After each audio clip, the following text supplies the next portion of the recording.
getting real-world entrepreneurial experience, even if you're not the founder, I think is incredibly valuable.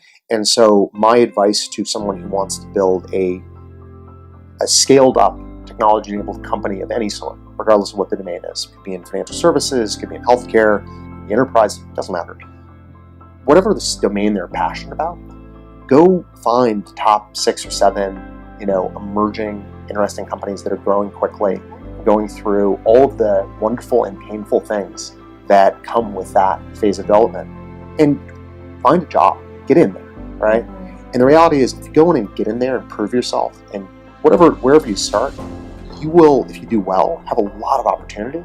And even if you stay in the same job for several years, totally fine, right? You learn a lot, not only about that job, but also how do companies like that work? And so when you're actually ready to then go and do your own thing, your pattern recognition, your ability to move quickly and have confidence in your decisions, not to mention the quality of your decision making, is just going to be higher, right? You're never going to get 100% of the way there, right? Like any leader who is worth their salt, I think, would admit they get it wrong almost as often probably as they get it right. But there's just something around, knowing which decisions really matter, getting the big ones right, and all the other stuff, moving reasonably quickly and being consistent in terms of how you approach things. Yeah, that sounds really reasonable, actually. Great advice. Were there moments of failure, or you felt like it was a moment of failure that actually really defined your future or certain behavior? Yeah. That was a turning point at some point as well, but you actually still treat that as like a moment of like a downfall, or yeah. So I'm pretty sure it was a Marissa Mayer quote. Marissa Mayer, who's the former CEO of Yahoo, that went something like, "You only fail if you stop moving." And I kind of think of failure that way, right? Failure is when you give up, right? And there certainly are business and investment failures I've had, but I don't think of them as, I guess I do think of them as business and commercial failures, but I don't think of them as personal failures, right?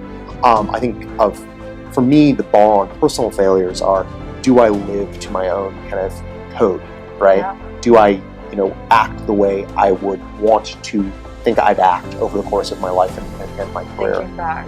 Yeah, thinking back, right? Yeah. I'm a big believer that, we all have only a limited amount of time on this earth, and so to the extent that you can, at the end of your career in life, look back and not have major regrets, I think that's kind of a life well lived. And it really comes down to, how do you spend your time? Who do you spend with it? Who do you spend your time with?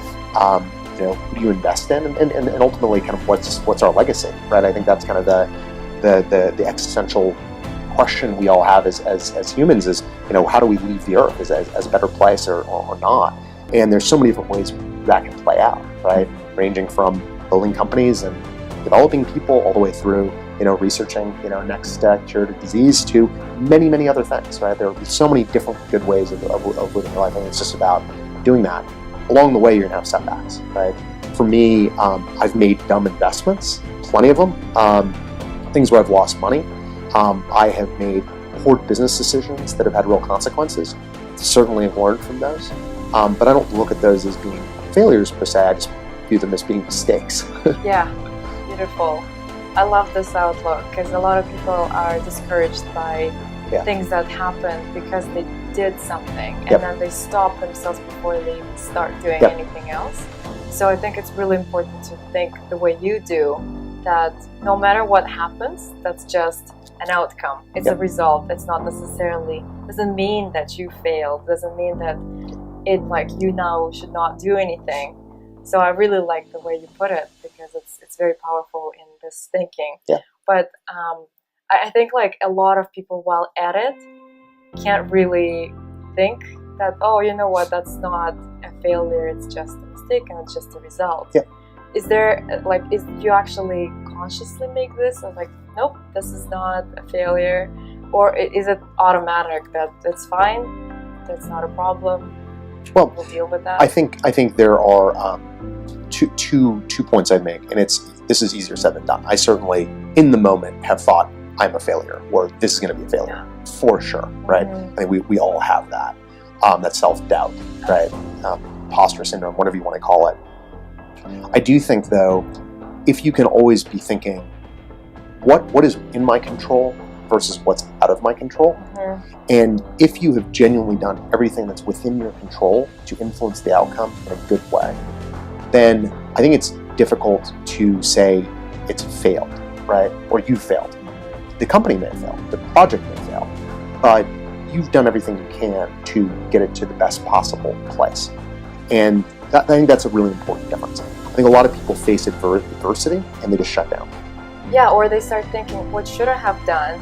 And then that just becomes a loop that you don't want to go into. You end up getting into into a bad place quickly. That's a dangerous rabbit hole. When things go wrong, having the mindset of, okay, what do we do next? How do we move forward from here? And of course, at the right moment, pick yourself up, reflect on how you ended up making a bad decision, either you individually or the collective that you're part of. How did you end up in that bad place? But the most important thing, the first important thing, get out of it, right? Figure out how do you get out of that bad situation. And if you can kind of do that, I ultimately think you'll end up having a much more resilient organization and personal psychology. Right. No, I love it. Thank you so much for saying that. I think that totally resonates with me and something that we should all work on as human beings, not just business leaders.